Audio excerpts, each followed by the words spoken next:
MedBix Webcast is a new kind of healthcare media channel to break the silo mentality and foster interdisciplinary thinking. Our mission is to fill that gap and to create a curiosity through different lenses, tapping the passion that guided the historical figures in medicine and bringing present-day groundbreaking research to the front lines. We interview physicians and leaders in the industry about present-day healthcare challenges on our live programming. Hey, welcome to the MedBix Webcast. This is Ramana Annamaraju. I'm the host. We have a I'm waiting for the guest to join. Her name is Hetal Gor. She's a OB-GYN doctor. So we'll talk about a little bit about OB-GYN and outside of the OB-GYN a little bit, and a lot of the maternal health in the world. She worked in India. She worked in UK and here. So she can compare all the comparisons a little bit. So I'm waiting for her to join. But let me tell you, it's a very staggering statistics in the United States that the maternal mortality rate in the United States is one of the highest among the industrial nations. Is really surprising to me. With all the advances we have high risk pregnancy, all the tools available for that. We are having this kind of a problem. Is staggering. It is really shameful. People who are giving a life, we are not providing a life to them. It's in a really sad situation. Maternal mortality rate in the United States is one of the serious concern. We have to address that. So, why we are, the another thing is the maternal health is important because a woman, when I'm doing a lot of radiology, I learned one thing. All the procedures you do in radiology almost equal to the man and woman, but there are three procedures in addition to the man's procedures in the OB-GYN doctors do. OB, pregnancy, ultrasound, and then you see uterus, all those things men don't have. So they have a lot hormonal problem. They have a lot more issues. As a woman, we need to put a lot more resources to that. One of the things always I was surprised about is that the ultrasound, for example, we don't have really, ultrasound is operator dependent. The pregnancy, we used to provide. I used to work in a company. I used to own a company that providing ultrasound services for poor women and in the rural Georgia. A lot of women do not have, until 7th month they don't know they have twins. So I used to provide ultrasound for them.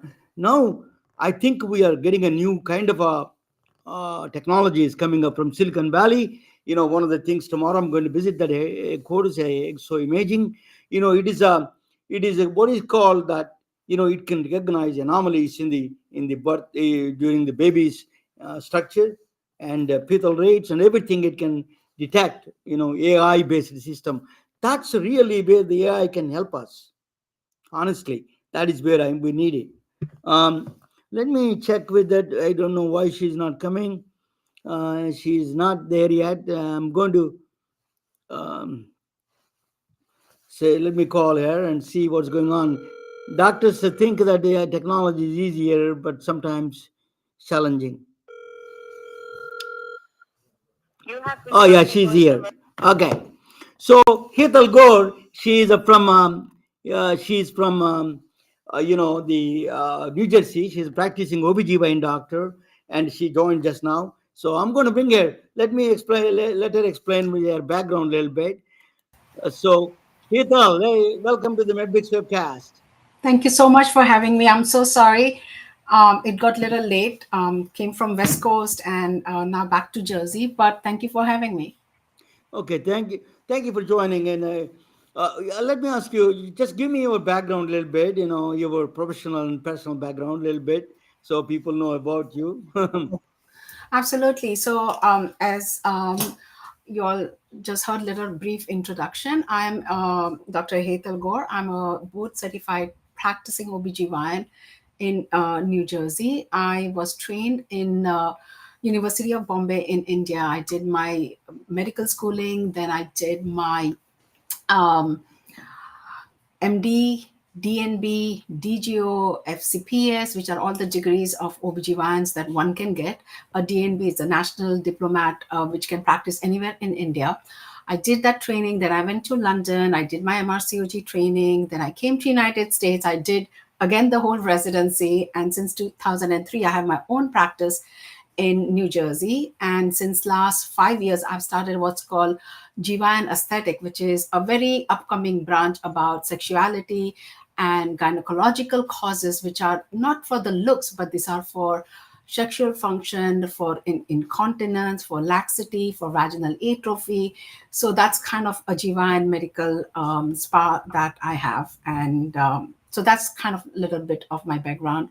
And also I sit on a lot of different medical boards and medical organization. I'm the Board of Trustees of AAPI, which is the I think we have like more than 50,000 Indian physician in America of who are either trained in India and come here, or of any Indian origin and who are practicing in USA. I was also a regional director for that. I'm a North America chapter president for FOXY, which is OBGYN Society of India. So I sit on different boards and nonprofits as well as charity and women domestic violence group, etc. you know, yeah, that we have nowadays all the doctors are practicing now. There is no private practices. You took a big challenge. Tell us that journey, starting your own practice, particularly OBGYN practice. What are the challenges you faced as a woman, and on the top of it, is all these corporate challenges. Absolutely. It's a very good question. And I get asked a lot about this question because being a woman of color and the practice where I do, which is in Northern Jersey, it's a very, very I would say a fancy area where, because it's very close to George Washington Bridge, we have physicians from all over uh, this country who are trained from Yale to Harvard practicing here. And when I started practice here, people used to say, huh, somebody like you who doesn't have our accent, who doesn't look like us, you have guts to open your practice in this very rich, wealthy area with a lot of people who are educated and stuff, with local people, not too many immigrants. And I said, time will tell. I did what I do is I treated everybody with respect, how I would like to be treated. I did the best care, and within no time, my practice was one of the busiest practice in Bergen County. So it's hard work, but there are always challenges, right? Being a minority in a different area, coming from different country, there's a lot of cultural and behavioral differences we have. And also I feel like being a woman, sometimes we are not as clear about, or we are not very I wouldn't say forceful, but we are not very strong about our uh, conviction in a way that we do things just because, oh, we are a doctor, it's okay, I'm not a bread earner, I don't need to negotiate my salary, or I don't need to fight for getting the first preference for something. I think now things have changed. I think a lot of corporation and stuff have realized that actually women leader bring a lot of empathy in the organization. They are a little bit better because they are multitasker. Yes, women are a little emotional, and we do tend to make sometimes some compromise because we put ourselves in that person's position compared to corporation where a male dominated corporation, things are business, it's nothing emotional, it's not. I think women do put that kind of differences, so I feel yes, it's a little different. Absolutely. Women have that sympathetic empathy and all those things. No question about it. That. Right. But, I want to ask you a general question, just then we can get into the details a little bit. So, why one thing is staggering to me, I used to do ultrasound, mobile ultrasound. I used to own a lab and I used to provide a mobile ultrasound in the rural Georgia. And then I used to go to places that they don't even have access to ultrasound. They don't even know until seventh month they have the twins. So why maternal mortality rate is increasing and access to the care is going down in the United States, such an advanced country? Tell us a little bit, what is the, as a OBGYN, what do you think of your perspective on that? So you rightly pointed out, even though we are a very developed country as such, and we have access to most of the latest technologies, but there's a huge disparity in within a state and compared to one state to the other, from east coast to the west coast to the the middle part of the America, right? You will have the best of access in cities. So like even in say New Jersey, you have pockets of area which are amazingly advanced in the care that we give, and then you go to little rural, like you drive an hour little away and you are in a rural area where access to say a specialist is not very easy, access to, because people who we tend to kind of gather where we have access to modern technology, but when we go little rural, we as a physician also don't feel comfortable because we know what we can do for them and we don't have access to them. So why would you compromise the care? So we tend to practice in an area where there is access. So there is a big difference between a big city or urban development to the rural development for that reason. And what we get in east coast to west coast to midwest, and the central part of United States is very different. Now, is there something political in it? Absolutely. The access of care, the federal grants, the state level grants are all politically inclined, and the population which doesn't qualify for say NJ family healthcare, right? So these are like a Medicaid kind of state program or federal program. They make a little bit more money, but they are not wealthy people, right? So suppose you have a both the parents which are working, but they are doing minimal wage job, but their combined income is about where you get a Medicaid, but they're not wealthy people. So what happens? Their care is compromised, right? They can't take leave from their job to go to the clinics to see the doctors, right? All those Medicaid run clinic, they're like 9 to 5 kind of a thing where people are at work, like, but people like us who have a private practice, I have evening hours because most of my patients work during daytime, so my hours are flexible depending upon my patients. So the people who don't have access to private physicians then have to take a leave right from their job to go for medical care. Now, so number of visits goes down. They are not getting proper anti, say, hypertensive when they are pregnant in time, or they are not getting a better sugar control. So what happens? They are high risk population to begin with, right? We know that certain minorities, right, African American, Hispanic, they are at higher risk for blood pressure, diabetes, preeclampsia, and those people are the ones who are not getting adequate care, or they are not getting a proper intervention at times because of their socioeconomic dynamics as well as geographic area where they belong. And then those people, if they don't get the right intervention, now, like as you can see now, if once the abortions gets illegal, people who need abortion are going to get it now. But if you don't provide legally, what will happen? Illegal abortions will go high. That means somebody who's not qualified to do that will start doing it. And we have seen it time and time again. When illegal abortions are done, there's a huge increase in maternal mortality. There's a huge increase in the complications of those termination, and the lifespan and the morbidity of a woman. So there are a lot of multifactorial reason. Even though we have access to the best of the care in this country, there's a huge disparity. You made an excellent point, Hetal, but one point is that you're saying that because of the political situations, people are going to the underground abortions. That's just And the the abortion part of it. What I'm saying is also politically, the grant that a federal gives to every state is also determined. So you have, say, Republican in power or a Democrat in power, but your state is from a different, political party. That also plays a role amount of money a federal gives for this Medicaid, Medicare program. So there is not just the political party's conviction into abortion or unwanted pregnancy is different story. But apart from what money comes to the state, right, for this funding for the underprivileged population also is politically determined. it is always a case, for women's health, we really, America failed in a lot of sense. They're providing resources, particularly financial resources, because I used to mammogram, for example, we Oh, yeah. hardly made any money, mammograms. I used to provide the service. That's such a vital service, screening service, that hardly we make any money on it. So we're losing money one time with the mammogram service. So this is a big thing. We have to really change the And you system and brought up provide a health. very important point, right? Like that's such a big disparity. You just brought it up. Prostate cancer are a very, very small percentage of We take care of ourselves very well. right? So, prostate cancer, just for an example, the number of men dying from prostate cancer is minuscule. And even if you have prostate cancer, is a treatable cancer. But there is such a big thing. And I'm not saying it's not an important point, but what I'm saying, the amount of Yeah. money and resource goes for prostate awareness, Yeah. there's hardly anything if you see the number of cases of breast cancer and women. Like, and we always used to say, like, erectile dysfunction, as soon as it happened in men, you had so many meds coming up.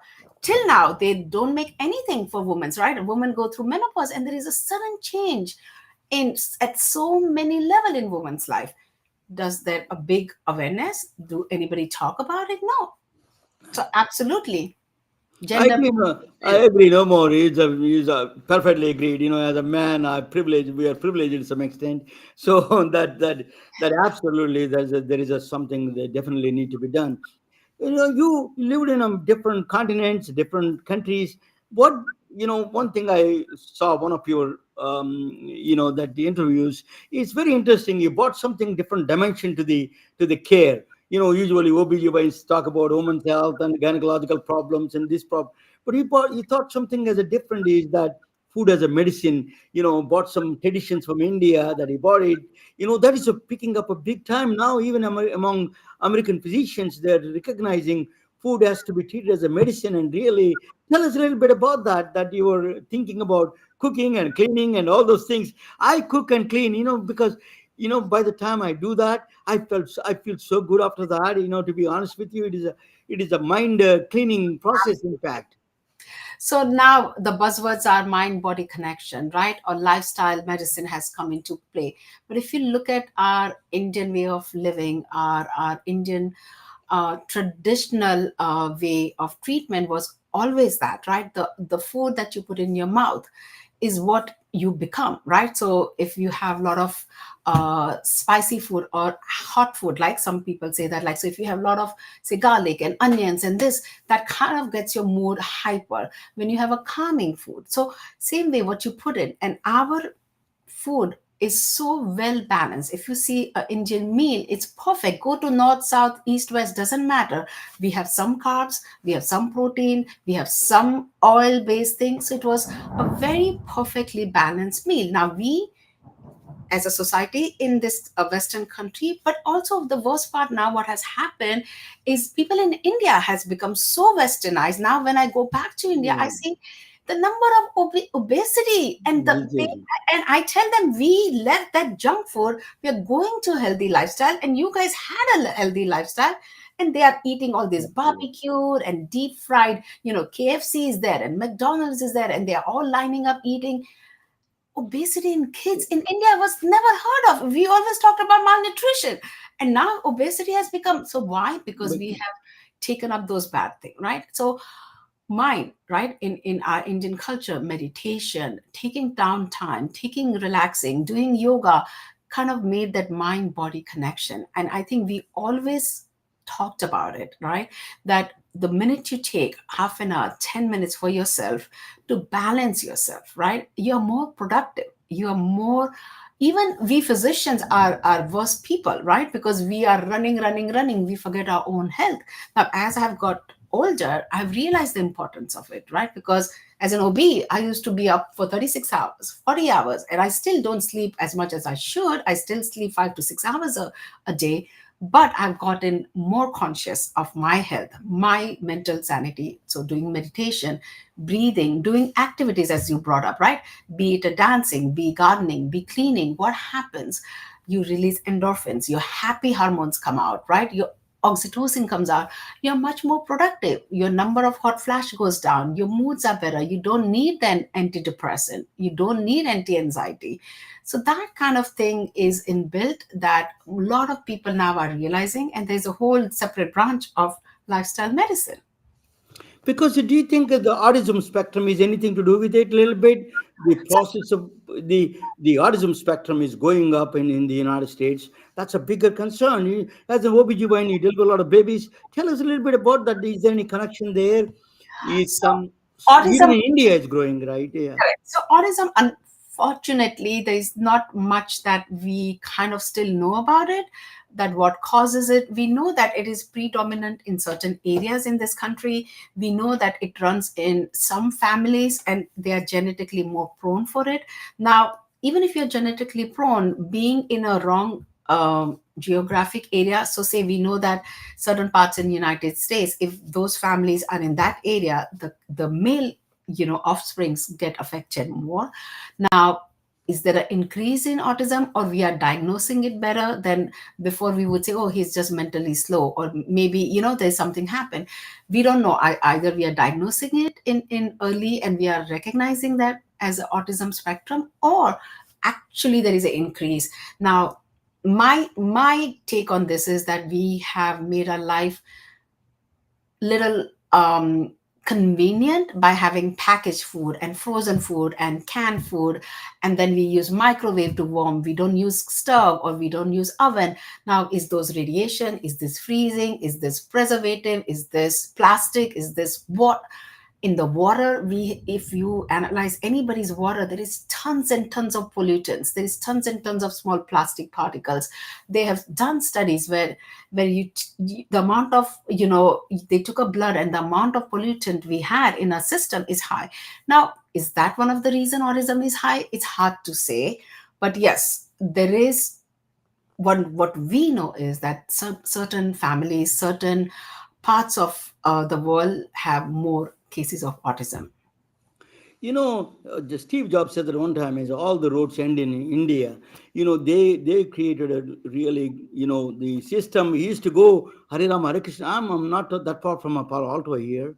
Uh-huh. He used to go to Hare Rama Hare Krishna temple. He used to go there 7 miles. He used to walk and Mm. brought the Indian food, and but going home, you can see his home. Actually, he will be when he was alive. We could see his home in outside cooking, or he was Right. just that open.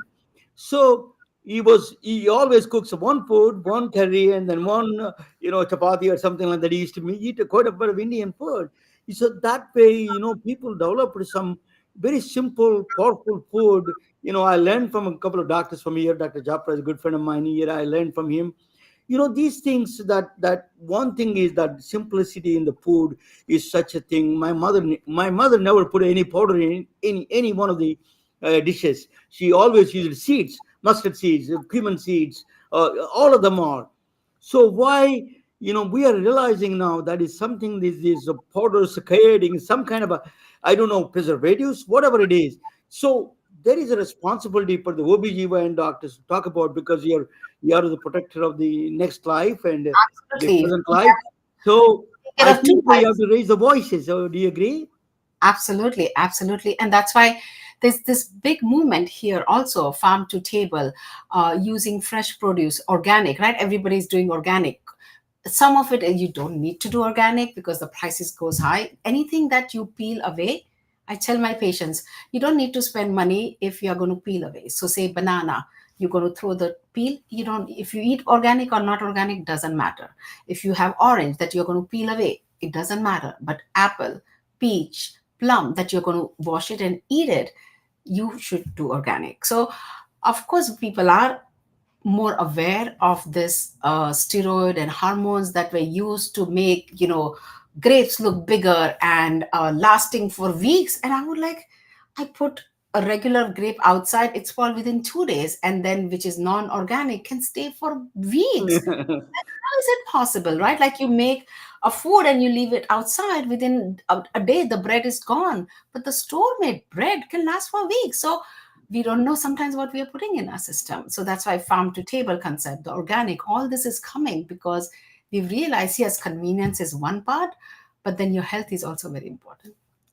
So that is what one of the arguments about that is that, so these kind of a preservatives saved millions of people in India. We had a lot of billion people to feed, so that's why one of the reasons they justified that thing. I think now we have to revisit that kind of a thesis, and then revisit that. Hetal, I tell you that OB/GYN is such an important field, because you understand the beginning of life, and then you're the along with the mother, you're giving a life to that. What you do in that, when you have this connection between those people that grew up. I had my son when he grew up, and he's a OB/GYN doctor is in Atlanta, and she called back, so then after 20 years or 25 years, when he went to Vanderbilt, and he visited her OB/GYN doctor, and she was so happy. Camila Davis, she may be watching today. Dr. Davis, thank you. But I tell you that is a very powerful thing, that connection that they have with the patients and the children. Absolutely. And it's a very special branch, and that was the reason I chose to become an OB/GYN. I had topped the whole University of Bombay in general surgery, so I could have taken anything from plastic to orthopedics to ophthal to eye, and everybody thought I'll do orthopedics. But I chose OB/GYN because it's a one specialty where you are a medical doctor, you are a surgeon, you are taking care of two lives at a time. And birthing, bringing a life on this earth, is such a noble field that I was very, and I still think the reason I went through 3 countries because I didn't want to give up, and I made sure my life for 10 years was difficult doing so many trainings, but I didn't give up the branch that I love. Saying that though, if you ask anybody who was your internist 5 years back or who was your cardiologist, they will not remember. But every woman and the husbands or the kids will remember their OBGYN because it's such a special part of their lives that we get involved with, right? Everybody will remember which doctor delivered and where they deliver. So it is very surreal now because so many kids that I have delivered, and I'm like aging myself now, but are coming back because now those girls are in their teenagers, they are like in their 20s, and they're Mhm. coming. So the kids that I have delivered, to see them as patients, and I hope maybe to deliver their kids or the grandkids of the patients of mine, will be an amazing experience. But that's what this branch is all about. We become part of the families, we become part of their lives. And I still remember days that I would go to the grocery store in my town, and half of the women would come, and my kids were little, and say, "Oh, your mom delivered this one. Oh, your mom delivered." Even now, we had a town get together, and there were so many ladies who said, "Oh, your mom has delivered us," or she's delivered Mhm. us. And my kids used to think, "Wow, mom, I want to grow to become you."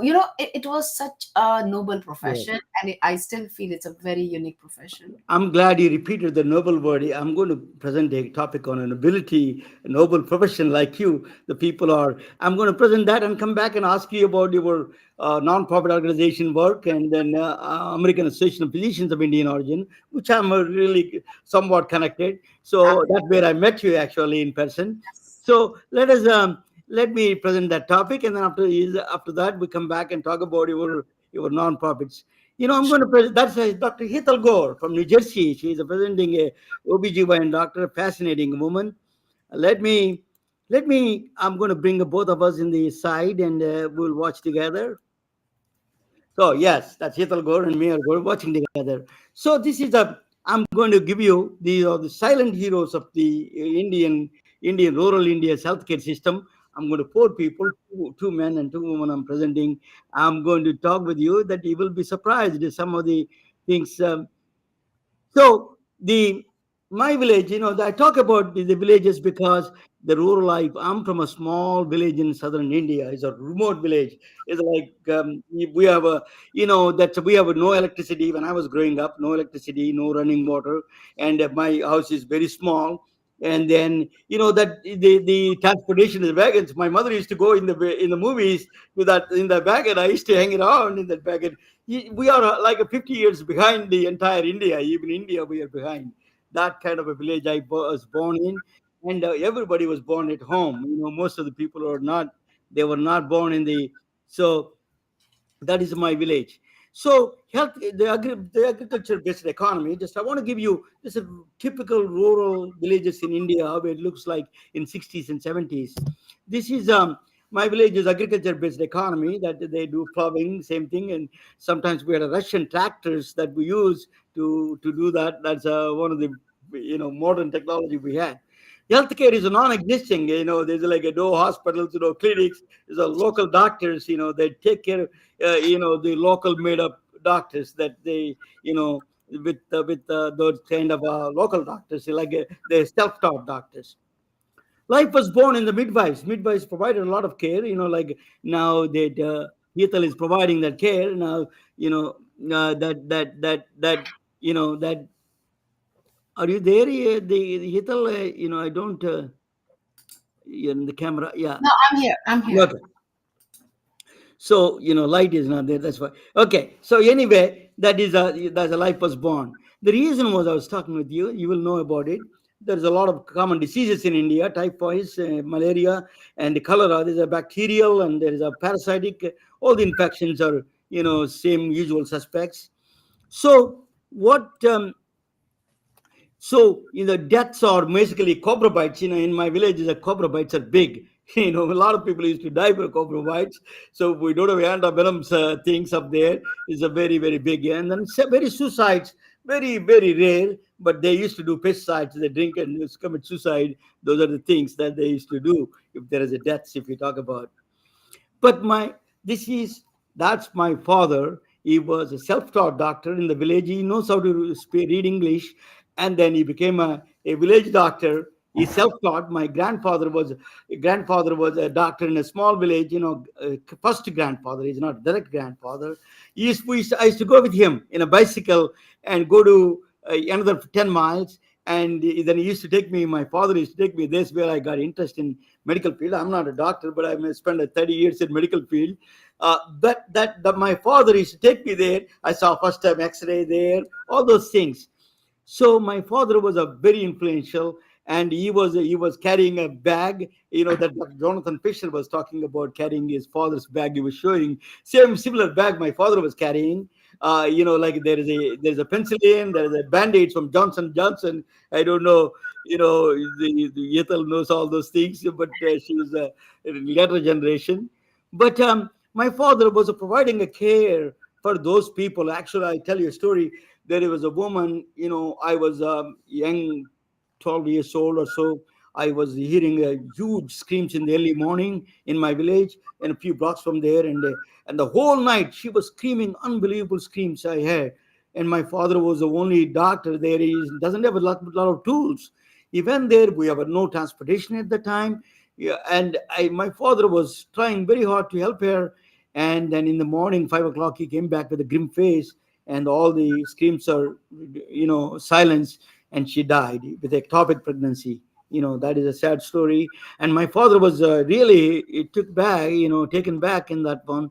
He was providing care for in that village people, 2,000 people. He was going to the in a bicycle providing a care to everybody there. He was a teacher also. He was teaching English and all those things in the school. So he was a, healthcare. Now we are talking about a concierge medicine. We already doing in India. That's where diagnosis is done, and prognosis and the treatment, they're all done at the same time. It dissolves. Home care is coming back in the United States. Same thing as now. We already India practices that a long time actually. So, so that my father was, concierge medicine. How they get paid in India? My we used to do. I'm a Hindu. That's why we used to do some kind of a function. They used to provide that instead of chicken and eggs, we are vegetarian, so they provide a lot of vegetables and milk. And the same old here in 1940s and 50s, they used to do that something here too. So same thing, same thing that reimbursement concierge medicine is working at the time. Some rich people, we used to use a sliding fee scale, very interesting. So the rich patients used to provide they used to give my father gold and silver, So it is a very concierge medicine. My father is a provided care for everybody. He inspired so many people. He really is the next generation. He inspired a lot of people from my village. They became all doctors around the world. That So he was a truly. My father is a teacher, doctor extraordinaire, and my father passed away. My mother, both of them passed away, but he left a lot of legacy in the care system in small village in India. That is my first person is my father. Always I'm emotional, talking about my father. But I'm going to talk about other people also. This is a this woman was born. The story of the four people I was mentioning, the four noble people, nobility. Their name is Suligeti Narasimha. If people don't know her name, but we must know why she was born in 1920 in India. She's a Telugu origin, in fact. That it's not doesn't matter that much. But she was born in untouchable caste. So the care for the OBGYN care was a non-existent there. So it is actually, do you know that there are people in India, Africans were left in India.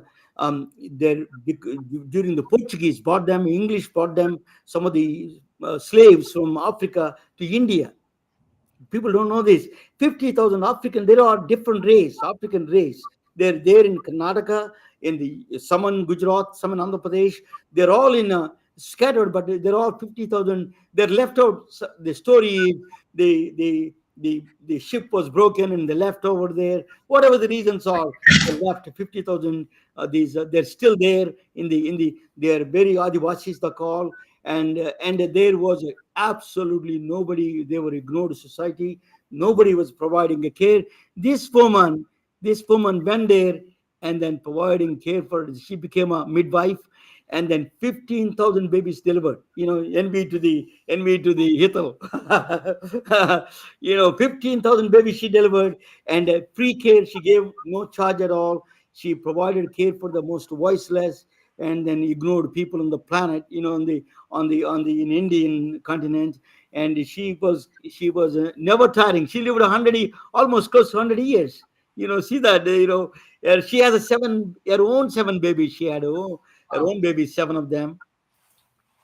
She died in actually she died recently, 2018.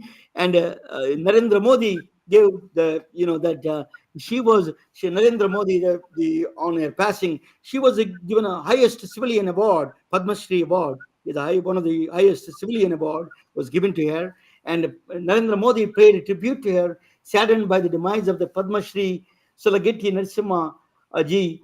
Her efforts of providing a midwifery services in Karnataka will always be remembered. Their kindness and endeared her to the poorer section of the society. My thoughts are within her family and their vast number of admirers.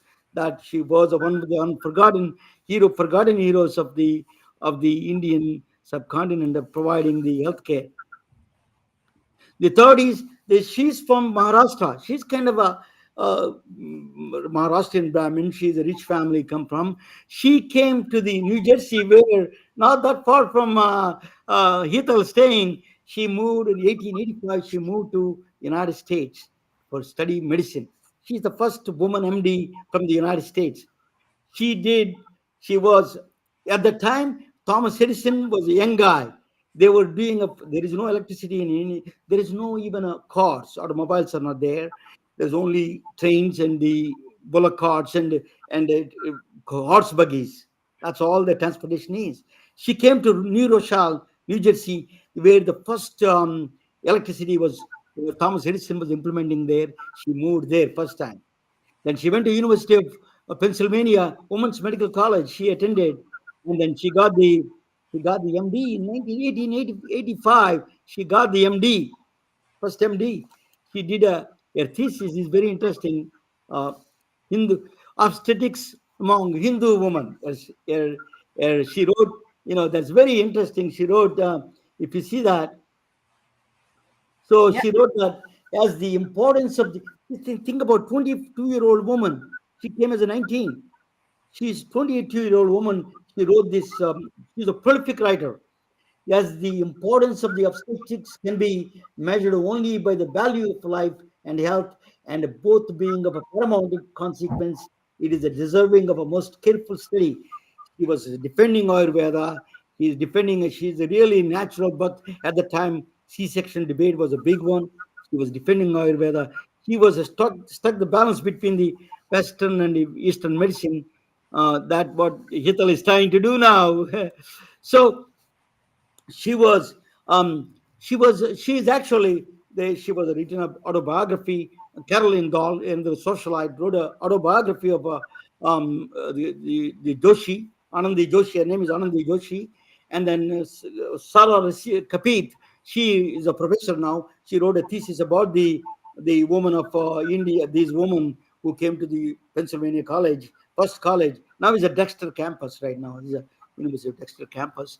So she wrote a thesis about it. She gave a glowing tributes to Ananda Joshi, saying that how such a young woman can strike a balance between the Eastern medicine and Western medicine is a fascinating thesis. You should read that. It's open on the internet. In fact, so that is Anandi Joshi. She's the last and final one I'm going to talk about is another doctor. He's from my village. He's from my hometown. His name is unknown famous man. I tell you why he's so famous. He is okay. He's a tell you. Let me tell you who is this. You don't even know his name, but he did everything. First chemotherapy drug, first broad spectrum antibiotic, first strip test, first topical drugs. World Health Organization's essential list. All his medicines are still there in the World Health Organization. Nobody knows his name. Can you believe that? That is his name is he was born in a Yallapragada Subbarao. His name is a very typical South Indian name. You know, so he was born in the same town as mine. I'm from the same village, Somarama, Bhimavaram, where I'm from, where my father is from. We're all from the same area. I don't know him because he was born in 1885. So he's by the time, my father was even not even a student at the time. So he was. I know his grandson, and he's a physician in this country, and he told me about his grandfather and this whole story. Really, interesting. Yeah, I heard about it, but I wanted to get in touch with him. It is an important. Yeah, he did a lot of work, and I tell you, and you will be surprised how much work he did. He was failed high school, and then he married at the age of 14, and he was a medical college. He went to his father-in-law is worried about that's how he is going to take care of his wife, his daughter. So he sent him to the medical school in Madras, and he went to the IR, and he got graduated from there. The Queen Elizabeth was just a queen at the time, young woman. So he got the degree, and then Ayurveda college. He was a professor in Ayurveda college. Then he went to he came to Harvard, 1923, 100 years ago almost. He came to Harvard to study medicine. He was admitted in the Harvard Medical School. He was failed three times in high school. This guy came to Harvard.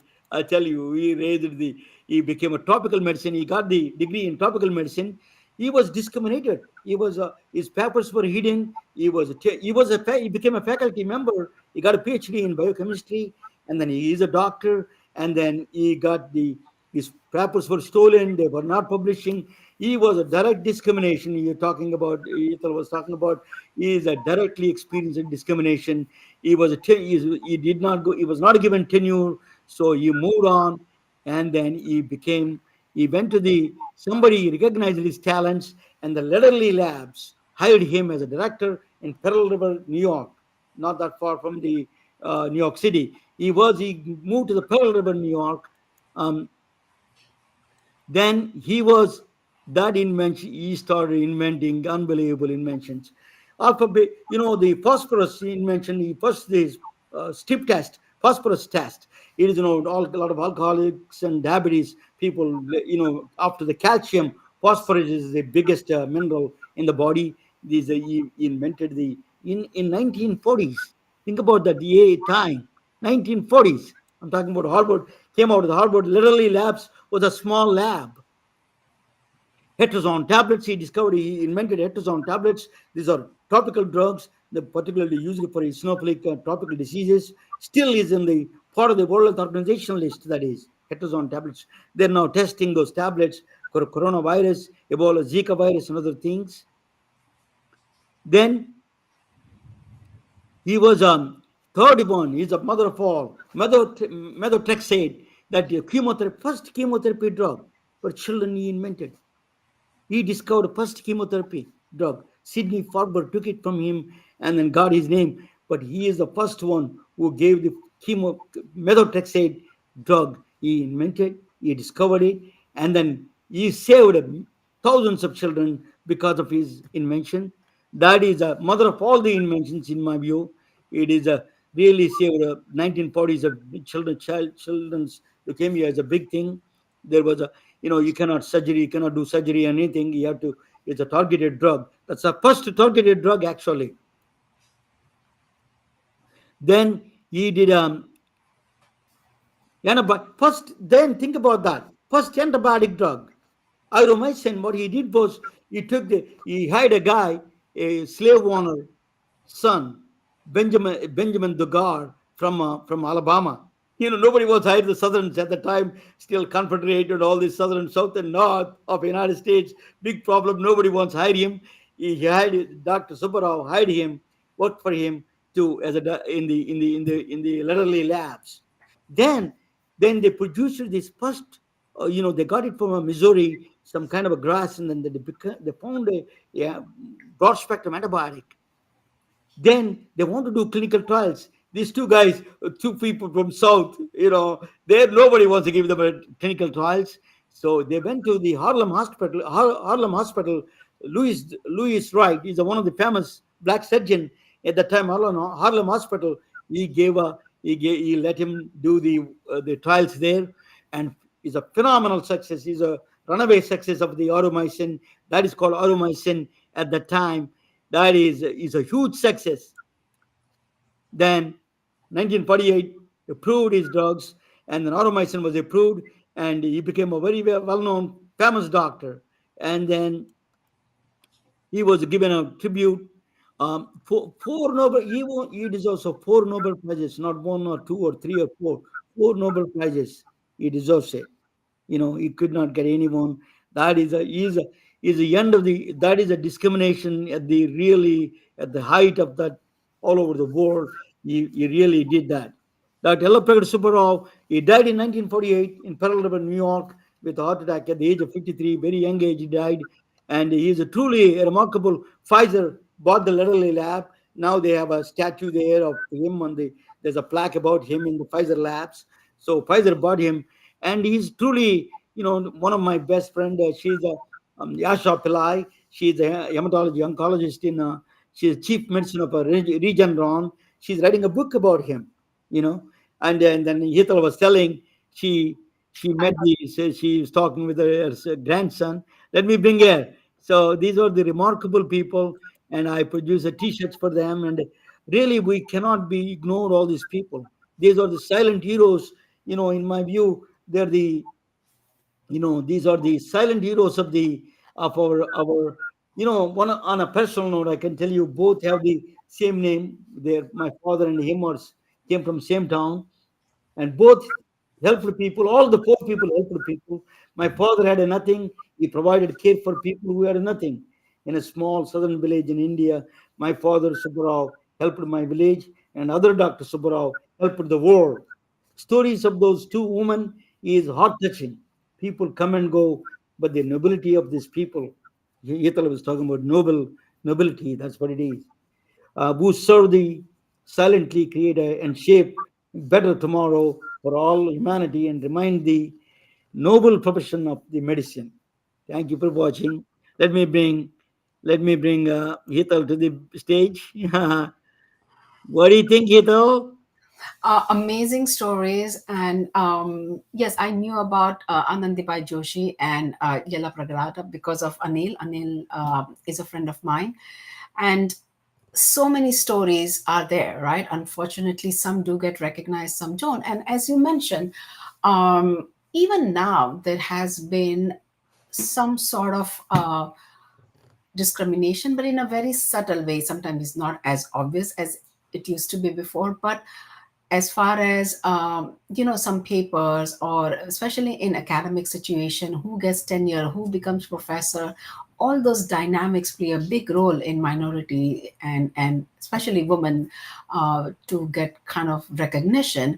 The grants are given more when the Yeah. males are involved. They have, because all these professors depends on the university how much grants they can get in, right? So a lot of stuff is affected. But I'm glad that you did this today and you brought all these names to limelight, because I think it's very important. And I tell my kids that knowing the history is important. Like, you see the Jewish culture, why do they talk about what happened to them? Because they don't want certain things to be forgotten, right? They don't want a younger generation to take things for granted. So the Holocaust comes up, and I think that is very important to know your history. And that is why I think that we as Indian don't do a good job about telling the history of our own ancestors, and how a society, in a way, if you look at it, Mohenjo-daros and all, we had a sewage system, we had amazing kind of life. Like, I tell my kids, as a Brahmin, I'm a Brahmin, and we used to not cook till we took a shower, Mm. right? We had to leave our shoes outside Oh my because, God. yes, we didn't have scientific reason, but they knew that by taking the germs inside, you bringing things in the house. So we leave our shoes outside. We wash our hands. We put water around our plate so that all the germs settle down before we eat. Yes, we sat down and we ate. You had a sick person in the house, they died, right? You can't enter the house after Yeah. cremating somebody till you took a shower. Why? Because you don't want to bring those germs. So many of those rituals had a scientific reason. So if we know that, then you're going to continue appreciating that. But when it comes from a modern medicine, like as I told you before, like farm to table, organic, or lifestyle medicine, mind body connection, we all knew this, right? Now it's a this nice word, and it's fashionable word, everybody's following it. So I think it's very important to keep reminding our younger generation our roots, where we were from, what we come from, and the intellectual power we collectively have. Luckily now things have become better in this country for sure. Like, we have so many CEOs which are of Indian origin, right? Like, so that's a great example of our ancestral upbringing. And it's called epigenetics, right? The smarter you are, the next generation, if given a stimulating environment, comes smarter and smarter. So that's kind of like an Indian epigenetics we are seeing at play now in 2024. How many CEOs in this country have succeeded, and we have done great. So bringing those four people's lives, I think, is very important to see the contribution Indians have made, because a lot of times the Western media doesn't give as much credit, right, to inventions done by Indians. And there are a lot of stories like that. To fight the discrimination, people like you to be on the board. That's a good idea. So you're, yeah, you actually participate in a lot of boards. One of them is the American Association of Physicians of Indian origin, one of the largest ethnic physician association in this country. Absolutely. So It's a you're actually participate in a lot of boards. That's a first great start to really to bring to the right people or to the table, right? And Tell you're us a right. little bit about your boards and what do you do? Yeah. So I'm involved in a lot of different things. So we'll start with the physician stuff first. So as I mentioned earlier, I started as a president. I started a Bergen Indian Medical Association, which is a association of physicians in my county of Indian origin. So we got together, and because when I started my practice in this area, I didn't know nobody. Where do I refer my babies as a to the pediatrician, or if my patient had something. So I started that networking group, and then it's been now since 2008 or 9 that it's been in existence. And then I became a regional director. Then I became a chair of all the OB-GYNs in this country.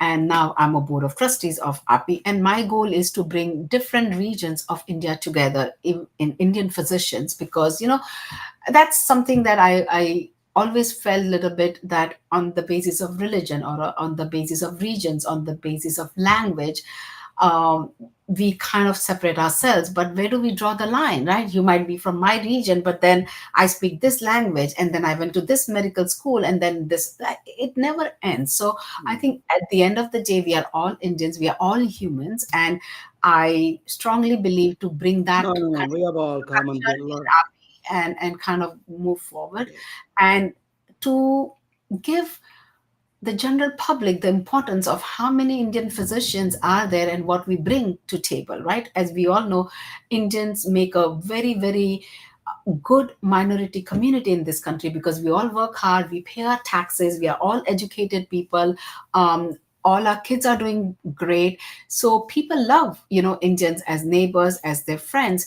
I remember when I was in UK, there was a story told to me by a white physician, saying that because in UK they do home visits, right? As a GP, they do home visits. So one of this white person goes to somebody's house and says, "I'm a doctor, I'm here for your visit." They said, "No, you cannot be doctor. Only Indians are good doctors. You know that, I want an Indian doctor." So it used to be, people knew Indian doctors were very good because we were trained very differently in India, and we had our knowledge was our power. So even till date in UK, they feel that Indian doctors who are trained in India are much better than doctors trained there. So we I, have to understand our own importance, right? If we don't know our self importance, then we can't be forceful, and we can't put our foot down that this is what we are and we deserve a recognition. We are maybe, number 2 after AMA, right? As you mentioned, we are the second largest medical association in this country, and the largest ethnic group. Of course, there are African American, blacks, Latino, all those, but Indian Medical Association is number 2, right? And we don't have much say in the policy making. So that's why that brings to my second passion, which is politics, right? If we are not involved, right? Luckily now, over last, I got involved in 2013, 2014. I started doing fundraiser, and I don't think I would have time to run as a politician, but I wanted to get people who were running, the right kind of people and their support. And I think that is important, because if you want rights of a woman, you want rights of minority, if we want to fight, we have to be involved, right? If you're not on the table, then you become the menu. So you have to work hard for that. you So know, that's my second passion. Sorry, go ahead. No, no, the point I was making, just I want to add to that important. I used to place doctors in 1980s here, and then I used to go to the small towns and selling, all devices and everything. I used to go to rural Georgia and Alabama, Mississippi, where the only Indian doctors are available. Nobody there. Is the even American doctors hardly you can see them. Really took the rural America to the next level is Indian doctors, no question about that. And Correct, thanks to especially our here. new president, Dr. Katula, welcome. Congratulations, Dr. Katula. He will be, yes, Yeah, Satish, Dr. Satish Katula will become from July. yeah, But that's very important, right? Like, we have gone to the areas as Indian physician that nobody wanted to go, be it underserved, be it rural area in this country. We've gone to different places, even in UK, right? If you find Indian physician in Australia, you will find in Africa.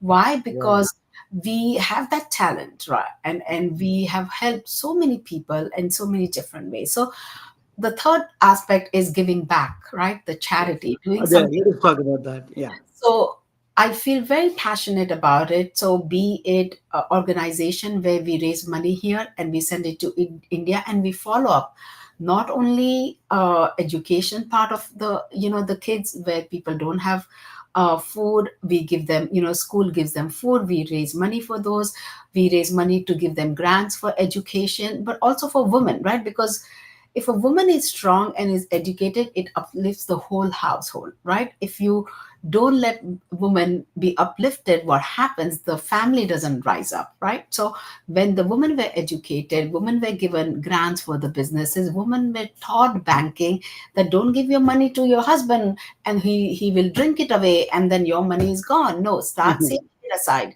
start putting it aside, use it for kids education. So we are raising all that money and sending it to India. That's, something to give back, because we all are very fortunate, number one, to have the education that we all have, and to come to different countries and have succeeded socioeconomically, education wise. We have had such a benefit, right? I think we have to pay it forward, and I think we lack that. And I learned from my Jewish friends, they come together, they help their community, they bring it up together. And I want that kind of, things in our culture, that we bring our younger people who might not be as socioeconomically well to do, we bring them up, right? If they don't have opportunities, we give them. If they were born as scheduled caste or untouchables, we bring them to our table, right? So all that we need to do, if we don't do it, who else is going to do it? Because We are not only giving back to India, giving back to the communities here also oh is yeah, so important. we're Because going. a lot of people are struggling nowadays because of new economies. Oh, Yeah, absolutely. yeah, and the giving back is just one thing you mentioned is a So beautiful. we do here in when I started my organization, the Bergen Indian Medical Association, we started doing health fairs here, where anybody and everybody can come. Where we did free blood pressure, free blood test, free consultation, eye exams, EKG. So we've given back in this country during COVID. I did so much raising food for the, and access to the vaccines for the, underserved area, giving out the mask and all we did in during Thanksgiving. We do the blanket project, right? We go and give homeless people. So there are so many different ways we can get involved, and I actually feel more passionate about this country to give back, because this Yeah, country has given me so much. yeah. And so I can't forget where I made money and where I got my education. So those two countries are very You- special. You're truly a natural leader, Hetal, and you should run for an office. Totally honored and privileged to talk with you. You gave a lot of information. It is you're a truly natural leader. Thank you for coming. It's a highly privileged. It's a privilege to talk with you. No, thank you so much for having me. I'm sorry I was on an international travel. As you know, I Mhm. just came home at 7:30, and I had to take shower and get few things settled in the house. So sorry I came few seconds late, but thank you for having me. And I love this. I think the more we bring our ideas and our talks and we talk to other people, I think they understand our culture better, they understand where we come from, and our younger generation get inspired. So I mentor a lot of kids. I love to, get involved during, month of March usually is a women's month, and I go around talking with different organizations about women leadership, why it is important. I know we are short of time, but I did, like, I'm involved with this woman entrepreneur group now, because Indian women are not as savvy, right? Starting big businesses and getting helping each other women, right? I want the women to come together and help each other out, and so there are a lot of things I get We involved will come back and talk about it. You are truly a natural leader, and no questions about it. Just stay, hang on for a few minutes after the broadcast. I'll talk with you a couple of minutes, and in. after that. Absolutely. Okay. Absolutely. Thank you for all watching. Good night. Good night. Retelling their stories through our patented designs that can be worn on scrubs, t-shirts, printed on conference bags, and endless other promotional materials. Daily Wear for Medicine is the first ever of its kind to create curiosity in medicine through visual art. We at MedBricks are celebrating unsung heroes of the past who made enormous contributions to the field of medicine through our unique campaign called Daily Wear for Medicine. You can wear it, carry it, and give it